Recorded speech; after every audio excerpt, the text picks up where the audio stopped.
guys, it's Emma. Welcome back to my channel. In today's video, I'm going to be telling you guys the top 10 books of 2023. Usually, people do top like 23 books of 2023. However, I read a total of 50 books this year. It's only December 23rd, so I could be reading a little bit more, but either way, 23 books is like half of what I read this year, so I'm not just gonna tell you guys half of what I read. So I'm just doing the top 10 books that I loved this year. So I did it from least favorite to favorite, but then again, this is like 10 of my favorite books out of 50, so they're all gonna be like my favorites, but I did do it in like the order, the ones I least liked and the ones I liked the most. So we're going to begin. So the first book I have, One True Loves by Taylor Jenkins Reid. This was the first book I read in 2023, and I gave it 5 stars at first. After some time like of looking at like my ratings and stuff, it wasn't really a book that I was like, oh my god, like 5 stars, but it was a book that I really did enjoy. If you don't know what this is about, it's about Emma that's engaged to Sam. She's engaged to Sam right now, and she gets a call from Jesse, her ex-fiance,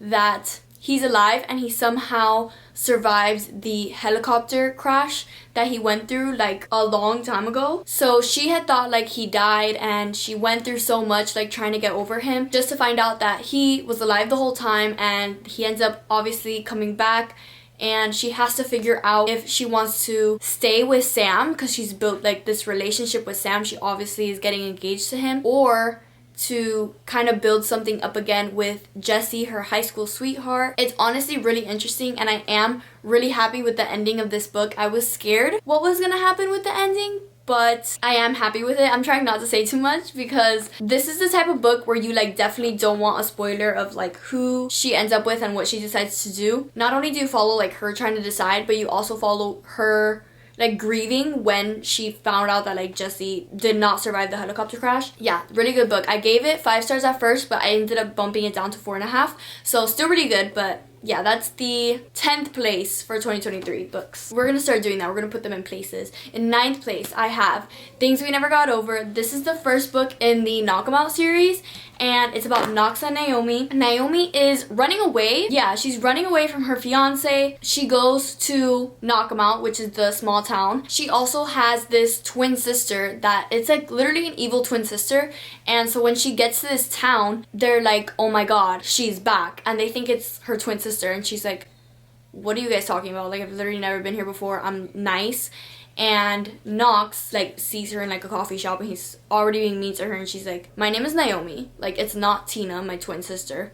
And then he thinks like she's lying, whatever. Then she finds out somehow that her sister has an 11-year-old daughter, and she has to start taking care of this daughter because that's the only family she has. So she's like, I ran away from my fiance just to come over here and have to take care like of this kid. She has nowhere to stay. Yeah, I found the book super interesting. I really liked this book. I gave it 4.5 stars, I'm pretty sure. Let me double check. Yeah, I gave it 4.5 stars. I actually read the second book of this series, and I didn't like it as much as this one, but I still do recommend to read it. I haven't read the last book, which I am excited to read because it's about like one of my favorite characters in the series. This book is really good, and I would suggest anyone to read this. Next book in 8th place is honestly probably a shocker to some people, but it is Fourth Wing by Rebecca Yarros, and I'm sure some people would put Fourth Wing at first place on their list, but I did make a reading vlog about this, so you would probably already know why I'm putting it kind of low, but still top 10 is really good. I did really enjoy this fantasy book. This is the only fantasy book in my top 10. I think I read the Cruel Prince series trilogy this year and didn't really like it. Did not make it to the top 10, but Fourth Wing definitely did make it. This book is about a girl that's getting into this, I don't know how to explain fantasy books, like it's really complicated, but she's getting into this school that her mother is like a general or something like that. She wants to be in another like section of the school. She wants to be a part of the scribes, but her mom told her, no, you need to be a writer, which is the people that have the dragons, and that's where the dragons come in.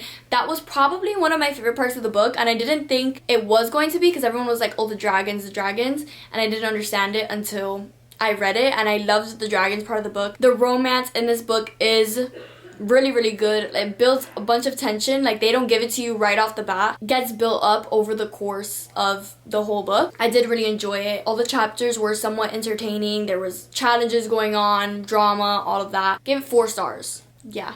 Next book that is in 7th place, I think, is A Good Girl's Guide to Murder. I read this in November and I gave it 4.5 stars. I really, really liked this book. I didn't know if I was gonna like it because I knew it was more of like a mystery type book. It's a girl, she's making her project to solve a case that was closed like a while ago, but she wants to keep looking into it because she feels like the end result of the case is not true at all.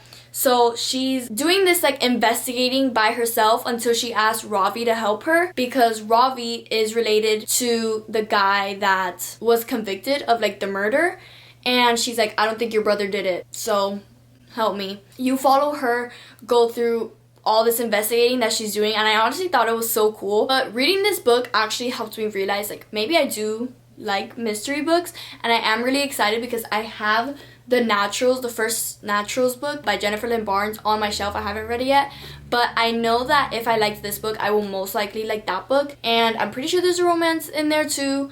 But there wasn't much romance in this book. You only get it like at the very, very end. And honestly, it didn't even bother me that much. Yeah, I really did enjoy this book. And I think this is a great book to get into like thrillers and mysteries. Probably not thrillers, mystery. That's what this book is. But this is a great book to get into that because this is the first book I read that's in like that genre. And made me realize that I do and will enjoy books that are like this. Next book in 6th place is After I Do by Taylor Jenkins Reid. Another Taylor Jenkins Reid book. Never thought this would happen because I've heard that like her writing is very different, and it definitely is. I didn't know if I was gonna like it, and I clearly have. This book is about a couple that is married. I'm pretty sure they've been married since not married. They've been together since college, and over the years everything has been fine until most recently they've been like arguing and like just having it with each other, and it just got to a point where they were like, we need a break from each other, or like we need to do something about it, and they decide to go on a break take a year off. That's what they do. They take a year off away from each other, no contact like at all. This book honestly taught me so much, and every time I talk about this book I sound crazy because I'm like, this book changed my life, like changed my perspective on like so many things, and I sound crazy, but it's like so true. Like I have so many quotes in this book that I have like underlined, and then it said like this quote, it says, love is a big part of who I am. Is that okay? I wonder, is it supposed to be that way? Like, the way his attention was enough to lift me off the ground, the way it felt as if anything could happen. What if I never have that feeling again? That sense where your nerve endings are so raw they can physically feel everything that he says. That feeling where your head is light, your stomach is empty, and your legs are on fire. Like, literally, it's just describing the feeling of, like, being in love, and, like, the feeling of, like, what if I never have that? Or if I've had it and I never get it again. You know what I mean? And not only are you following the characters, like, individually, like, how they're trying to fix the relationship, but you also follow them, like, with their friends, their family, like, how you not only find love in, like, a significant other, but also, like, in your family and friends. And even there's, like, a dog in this book, and it's, like, so cute. And, yeah, I just really love this book. Definitely some reflecting went on when I read it, and I really liked it. I gave it 4.5 stars, I believe. Next book I actually read on my phone, and I finished it this morning, and I absolutely loved it. I was eating it up the whole time I was reading it. This book is The Front Runner by Elsie Silver. It's in a different series. It's not in the Chestnut Springs series. It's in Gold Rush Ranch series. It's the 3rd book, and it's about Stefan and Mira. Mira is the vet at the farm, like she helps all the horses. And then Stefan, honestly I couldn't even tell you what Stefan does. I'm pretty sure he just races the horses, or he's in charge of the people that race the horses. Basically, Stefan has a thing for Mira right at the start of the book. You could tell he's attracted to her. He likes like just how he is. You could tell he's already like obsessed with her. And she's like, get this guy away from me, because Stefan was working with this guy that like did something to Violet, which is a girl from one of the other books. Stefan used to work with this guy, Patrick. So since he associated himself with him, Mira and her friends were like, we don't like him. But Stefan didn't know what Patrick did until Mira told him one day, and he was like, did not know about this. And then he was completely against him. So Mira was the only one that knew that like Stefan isn't really a bad guy. So you see Mira falling for him slowly and her friends still like hating him. And they also go on these fake dates because he's taking care of like this baby horse. I don't know. I honestly don't know how the deal came about in the first place, but they made a deal where he was like, go on 3 dates with me, and I don't know what, but he was like, go on 3 fake dates with me, and she was like, fine. So they go on 3 fake dates, and fake dating is probably one of my favorite tropes because like they have to pretend like they like each other, like the touching, the looking, the talking. It's just the tension is great. So that was probably another one of my favorite parts of the book. But my favorite part of the book is the way Stefan was so obsessed with her. Some of the quotes in that book are just like insane. Like I'm gonna try and find a quote from that book right now. Oh my god, this one really got me. This is probably my favorite quote of the book. He says to her, he was like, she goes, "What's with you always kissing my palm?" And he goes, "You have beautiful hands, almost as beautiful as your mind and heart. Sometimes I find myself staring at them while you work, so elegant and strong all at once. Hands that heal, hands that save lives, hands that belong in mine." That quote is the one that got me. That is definitely my favorite quote in the book. So yeah, that is that book. I definitely suggest to read the series. If not, just read that book because that book is definitely worth it. I loved it so much. I gave it 4.5 stars, but I'm definitely contemplating giving it 5 because I really enjoyed it. I didn't really like dislike anything about the book really. I'm pretty sure that was in 5th place. 4th place is going to Happy Place by Emily Henry. This book takes place in like a cottage in Maine. It's like this friend group that spends their weekend there, I'm pretty sure, like a week around there. Harriet and Wynne were together in college and they got engaged and all that, but they separated like 5 months before they came to this house, but they didn't tell anyone. So now they have to act like they're still together because they're there for another couple's wedding, I'm pretty sure. They don't want to like ruin the weekend and have everyone like feeling awkward. So they're just like, let's just pretend like we're still together and not like ruin it for everyone. You get to follow how they fell in love and how they met before this whole thing happened. And then you also follow obviously the present and how it's going with them like pretending to still be with each other. You could just tell that Wynne is like still head over heels for Harriet, and I just really enjoyed the book. Not only that, but the vibes in this book are so cute, and you get to follow friendships too. A lot of this book isn't really about the romance, to be honest. You follow like the friends and like how much friendship should really mean to like people. Yeah, I really did like this book. I gave it 4.75 stars, so almost a 5. I just didn't get the 5-star feeling, but it was an amazing book. Now we're getting to the top 3 books of 2023. So the book in 3rd place might or might not shock people, but it is Reminders of Him by Colleen Hoover. I have talked about this book a lot, I think, but not really. And I feel like people don't even talk about this book enough because I honestly really did like this book when I read it. I read it in a reading vlog. It was searching for like a 5 stars, and this was a book that I gave 5 stars. This is about a mother, Kenna, that she was in jail for 5 years, and then she finally comes out and she wants to reunite with her daughter. Her daughter is with the dad's parents, which the dad has like passed away. No one is really letting her see her daughter because obviously like after everything she's done, they're like, you are not seeing your daughter. You get to see their perspectives. You don't get their point of view, like you don't get like the parents' point of view or anything.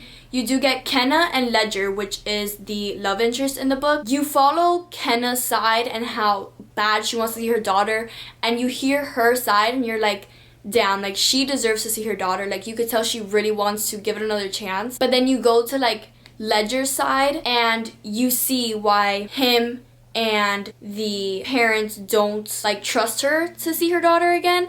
And so you understand both sides. You're conflicted. I literally was crying for Kenna because I just wanted her to see her daughter so bad, and I was crying so bad. It's in the vlog. But yeah, I really did like this book. The romance in this book I honestly did enjoy, but it wasn't the biggest part to me. The biggest part was the whole daughter situation and just her trying to see her daughter. So yeah, I did really enjoy this book, and I think people should be talking about it more. So the next 2 spots, 1st place and 2nd place, are not just one book because I couldn't pick a book. I had to use the series. In 2nd place It is the Chestnut Spring series. I have only read Flawless and Heartless. I need to read the other 3. I already have the third one, but I haven't read it yet. But I do want to read them eventually because this series is so good. It's turning out to be a 5-star series. I've read both of these. I gave them both 4.5 stars because they were honestly just amazing. So Flawless is about a bull rider and the bull rider's manager's daughter. The bull rider has got himself into like some trouble with like publicity, I guess, and she has to follow him around and help him to be like better at that. She is basically like following him around. He calls her like a babysitter, like you're literally my babysitter. I feel like the banter in honestly both of these books is so good. This is about Summer and Rhett, and I really like this book. Again, like I said, I gave it 4.5 stars. And then Heartless is the book right after, which this is about Willa, which is Summer's best friend, and Cade, which is the older brother. Rhett is the middle, or no, I think he's the youngest brother, but this is the oldest brother. This is a single dad trope. Cade has this son that he's taking care of, and he's trying to find a nanny, and he can't find anyone until Summer's like, I have the best person for you, and she gets him Willa, and Willa's like, I've never worked with kids before, like why would I do this? And she's like, you'll be fine, like you'll get to be around me all the time, and you just need to take care of this one kid that he's like easy to take care of. And she's like, fine. She starts taking care of this kid, and as you go along, you see Willa falling in love with the kid, you see the kid falling in love with Willa, you see Cade falling in love with how Willa treats his son, and then Cade falling in love with Willa. I think that's honestly like what I love most about books, like when there's multiple characters like falling in love with each other, and I think it's so cute, especially like the little boy added so much to this book, and I really did like it. Cade was down bad for her, and he's like this grown like grumpy dad, and it was just so cute. I loved it so much. So yeah, those 2 books are definitely getting the second place spot for 2023. The top book in 2023, the books that I read in 2023, we could probably already guess, it is the Magnolia Park series. I read all of these books this year, and I absolutely fell in love with them. So obviously the first book in the series is Magnolia Parks, and basically what this whole series is, it gets related to Gossip Girl a lot, and I do see it. It's basically these, not kids, they're like adults that live in London, and there's a lot of drama, a lot of romance, but it's like toxic, so don't go into this that you're like getting a romance, but also like I love them, but they are very toxic. So in Magnolia Parks, you follow 2 point of views. It's Magnolia and BJ. They are the 2 love interests that are with each other, but you also follow like their own lives. There's a bunch of characters you learn in the book. It goes hand in hand with Daisy Hates. You get the point of views of Daisy, Christian, and Julian, which Julian is Daisy's brother, and then Christian is the love interest in the book. And I honestly really did like the series too, equally as much as Magnolia Parks. A lot of people like Magnolia Parks more, but I feel like Daisy Hates, to me, I really enjoyed too. And they are more of like mafia family, like they always are getting into like things that have to involve guns and stuff. But yeah, that is the